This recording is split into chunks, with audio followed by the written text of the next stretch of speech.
Friends, आज की video के अंदर आप देख सकते हो कि मेरे पास यहाँ पे दो ट्रांसफार्मर है। एक ट्रांसफार्मर हमारा 12012 का है और दूसरा ट्रांसफार्मर हमारा 012 का है। और दोनों के दोनों हमारे ट्रांसफार्मर 2 एम्पेयर के ट्रांसफार्मर है।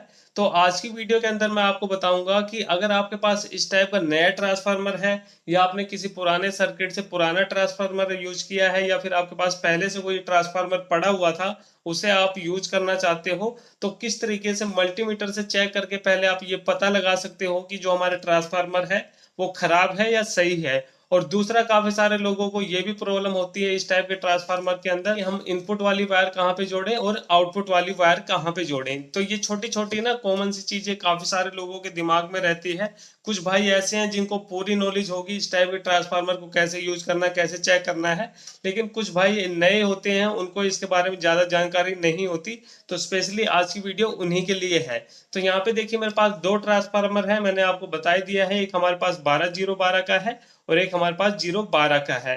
तो जो 012 का ट्रांसफार्मर आता है कुछ इस तरीके का है, देख लो आप। कुछ इस तरीके का ट्रांसफार्मर होता है। इसके अंदर देखिए दो वायर हमारी इस साइड में निकली है और दो वायर हमारी इस साइड में निकली हुई है। तो इसी ट्रांसफार्मर के अंदर सबसे ज्यादा लोगों को कंफ्यूजन होती है कि जो हम एसी सप्लाई वाली वायर जोड़ें, इस साइड में जोड़ें या फिर इस साइड में जोड़ें। वैसे तो मैं आपको बताना चाहूंगा कि इस टाइप के जितने भी ट्रांसफार्मर आते हैं, चाहे वो लोकल वाले हो या कंपनी वाले हो, उनके अंदर क्या होता है कि एक साइड आपको रेड वायर जरूर मिलेगी। लेकिन कई ट्रांसफार्मर मैंने ऐसे भी देखे हैं जिसके अंदर रेड वायर नहीं होती, किसी और कलर की वायर होती है। तो वहां पे वो कंफ्यूज हो जाते हैं कि वहां पे हम अपनी मेन सप्लाई वाली वायर कहाँ पे जोड़ें, इस साइड में जोड़ें या फिर इस साइड में जोड़ें। तो उसके दो तीन तरीके हैं। देखिए, पहला तरीका तो ये है, अगर आपके ट्रांसफार्मर में रेड और रंग की वायर है तो आपको इसी साइड में अपनी मेन वाली सप्लाई की वायर जोड़नी है। ठीक है, ये हमारी इनपुट वाली वायर है और ये हमारी आउटपुट वाली वायर है। दूसरा तरीका ये है कि आप ये कंपनी वाला ट्रांसफार्मर लो या फिर लोकल वाला ट्रांसफार्मर लो। जब आप अपने ट्रांसफार्मर को पकड़ोगे, जो जिस साइड में कंपनी का नाम लिखा होगा, जैसे कि यहाँ पे कंपनी का नाम सामने लिखा हुआ है दर्पण, तो यहाँ पे इस साइड जो वायर हमें सामने दिखाई दे रही है, जिस साइड हमें नाम दिखाई दे रहा है, इस साइड वाली वायर हमारी आउटपुट की होगी। और जिस साइड हमें कोई भी नाम वगैरह नहीं दिखाई दे रहा, उस साइड हमारी इनपुट की होगी। तो इस तरीके से आप आइडिया लगा सकते हो। अगर आपको इस तरीके से भी नहीं पता, आपका नाम वगैरह मिट गया है या फिर आपके ट्रांसफार्मर में नाम वगैरह नहीं लिखा है, देखिए किस तरीके से आप मल्टीमीटर से पता लगाओगे और इसी तरीके से आपको ट्रांसफार्मर को चेक भी करना है। तो यहाँ पे देखिए ये है हमारा मल्टीमीटर। अब आप देख लो किस तरीके से हम मल्टीमीटर से ट्रांसफार्मर को चेक करते हैं और पता लगाते हैं कि हमारे ट्रांसफार्मर की हमारी इनपुट वाली वायर कौन सी है और आउटपुट वाली वायर कौन सी है। तो यहाँ पे हमें मल्टीमीटर से चेक करने के लिए अपने मल्टीमीटर को बजर मोड पे सेट करना पड़ेगा। ये देखिए ये हमारा बजर मोड है। तो यहाँ पे हम मल्टीमीटर को सेट करेंगे। ये देखिए यहाँ पे हमने मल्टीमीटर को सेट किया है और इसको मैं थोड़ा सा साइड में रख दूं ताकि आप सारी चीजें देख पाओ। तो इस तरीके से मैंने मल्टीमीटर को रख दिया। तो यहाँ पे हम मल्टीमीटर को एक बार चेक कर लेते हैं। तो यहाँ पे देखिए बीप आ रही है। तो हम क्या करेंगे, ट्रांसफार्मर को एक साइड से लेंगे। देखिए इसी तरीके से आपको चेक भी करना है अपने ट्रांसफार्मर को। तो यहाँ पे देखिए ये जो हमारी रेड वाली वायर है, तो इसको हम इस तरीके से पकड़ेंगे। देखिए एक को मैंने यहाँ पे रखा। ये कोई सा भी प्रोब आप किसी साइड में रख सकते हो। इसमें ये नहीं है कि ब्लैक वाली इस वायर में लगेगी या रेड वाली इस वायर में लगेगी। कोई सी भी प्रोब किसी साइड भी रख सकते हो। तो इस तरीके से एक वायर को मैंने यहाँ पे रखा और दूसरी वायर को मैंने यहाँ पे रखा। यहाँ पे आप मल्टीमीटर स्क्रीन पे देख सकते हो कि हमें 111 के आसपास यहाँ पे वैल्यू दिखाई दे रही है। इसका मतलब ये है कि जो हमारी इनपुट वाली ये जो वायर है ये बिल्कुल ओके है, इसके अंदर कहीं पे भी शॉर्टिंग नहीं है। अगर इस तरीके से चेक करने पे आपको यहाँ पे बीप सुनाई दे तो आप समझ जाना कि भाई जो हमारी इसकी कॉइल है वो शॉर्ट हो चुकी है इनपुट वाली, और वहां पे फिर आपको इस ट्रांसफार्मर को यूज नहीं करना। यहाँ पे हमें रीडिंग दिखा रहा है, ये रीडिंग कम ज्यादा हो सकती है ट्रांसफार्मर के अकॉर्डिंग। किसी में कम भी हो सकती है, किसी में ज्यादा भी हो सकती है। तो ऐसा नहीं है कि सभी ट्रांसफार्मर के अंदर आपको 111 ही वैल्यू मिलेगी। किसी में कम भी मिल सकती है, किसी में ज्यादा भी मिल सकती है, बट यहाँ पे आपको बीप नहीं मिलनी चाहिए। ये चीज आपको ध्यान रखना है। तो यहाँ पे इस तरीके से आप पता लगा सकते हो कि जो हमारी इनपुट वाली वायर है वो कौन सी है। अब इसके हम दूसरी साइड चेक करेंगे। देखिए इस साइड हमें चेक करने हैं, ये हमारी आउटपुट वाली वायर है। तो यहाँ पे देखिए हमें चेक करना है, इन दोनों प्रोब को एक साथ रखना है। देखिए इस तरीके से हम रखेंगे। तो यहाँ पे देखिए जैसे मैंने दोनों वायर को प्रोब के साथ में जोड़ा तो यहाँ पे हमें साफ साफ बीप सुनाई दे रही है। तो इस तरीके से यहाँ पे आपको बीप आनी चाहिए। अगर यहाँ पे आपको बीप ना सुनाई दे तो समझ जाओ कि जो आपकी कॉइल है वो कहीं से ओपन हो चुकी है और वो आपका ट्रांसफार्मर खराब हो चुका है। तो इस तरीके से आपको देखिए एक साइड जो हमारी इनपुट वाली वायर है, जिसको हम प्राइमरी वायर भी बोलते हैं, ये हमारी सेकेंडरी वायर होती है।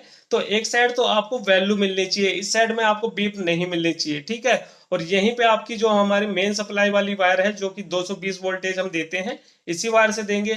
और दूसरी साइड जो कि हमारी आउटपुट वाली वायर, जिसको हम सेकेंडरी वायर भी बोलते हैं, यहाँ पे हमें बीप मिलनी चाहिए। अगर यहाँ पे बीप नहीं मिल रही तो समझ जाओ इसकी जो कॉइल है ओपन हो चुकी है, और यहाँ पे अगर आपको बीप मिल रही है तो समझ जाओ ये शॉर्ट हो चुकी है। तो इन दोनों कंडीशन को आपको समझना पड़ेगा। तो मैं आपको फिर से बता रहा हूँ कि इस साइड हमारी जो इनपुट वाली वायर जहाँ पे जुड़ेगी, जहाँ पे हम 200 बीट सप्लाई देते हैं, यहाँ पे आपको कुछ वैल्यू मिलनी चाहिए स्क्रीन पे, आपको बीप नहीं मिलनी चाहिए, तब ये सही माना जाएगा। और इस साइड में जहाँ पे हमारी आउटपुट वायर मिलती है, जिसको हम सेकेंडरी वायर बोलते हैं, यहाँ पे आपको बीप मिलनी चाहिए। अगर आपको यहाँ पे बीप नहीं मिल रही तो आप समझ जाओ कि आपके ट्रांसफार्मर की जो हमारी सेकेंडरी वायर की कॉइल है वो ओपन हो चुकी है। तो इस तरीके से आपको 0-12 ट्रांसफार्मर के अंदर चेक करना है। ये आप मल्टीमीटर से भी चेक कर सकते हो। अभी मैं आपको सप्लाई दे के भी चेक कराऊंगा कि ये किस तरीके से काम करता है। तो उसके बाद देखिए हम इस ट्रांसफार्मर को लेते हैं। इसके अंदर तो भाई टोटल हमारी 4 वायर थी, तो इजी था समझना। लेकिन इसके अंदर क्या हमारे 5 वायर दे रखी है टोटल। देखिए आउटपुट साइड में हमें यहाँ पे 3 वायर दे रखी है, और इनपुट साइड में हमें 2 वायर दे रखी है। तो इसके अंदर भी वही तरीका है सेम। इसके अंदर जैसे कि आपको अगर पता लगाना है कि हमारी एसी वाली वायर कौन सी है, तो इसी तरीके से आप पता लगाओगे। जिस 2 वायर के अंदर आपको टच करने पे रीडिंग मिले, बीप ना है, तो समझ जाओ वो हमारी प्राइमरी वायर है, जिसको हम इनपुट वायर भी बोलते हैं। तो इसको भी देखिए हम उसी तरीके से चेक करेंगे। यहाँ पे देखिए आपको इसी तरीके से मल्टीमीटर को रखना है। यहाँ पे देखिए मैं आपको दिखा रहा हूँ, सारी चीजें मैं आपको प्रैक्टिकली करके दिखाऊंगा। ये देखिए इस तरीके से मैंने रखा, और इसको मैं यहाँ पे रख रहा हूँ। तो इस तरीके से आप देख सकते हो इस वाले ट्रांसफार्मर के अंदर, जो हमारा ये वाला ट्रांसफार्मर था, इसके अंदर हमें 111 के आसपास वैल्यू मिल रही थी, और इसके अंदर हमें वैल्यू ज्यादा मिल रही है। यहाँ पे आप देख सकते हैं 155 के आसपास यहाँ पे वैल्यू मिल रही है। तो इस तरीके से सभी ट्रांसफार्मर की वैल्यू कुछ कम ज्यादा हो सकती है, लेकिन यहाँ पे वैल्यू मिलनी चाहिए। यहाँ पे आपको बीप नहीं मिलनी चाहिए, तभी ये जो हमारी इनपुट वाली वायर है सही मानी जाएगी। तो इस साइड वाली कॉइल हमारी बिल्कुल ओके है, इसके अंदर कोई भी प्रॉब्लम नहीं है।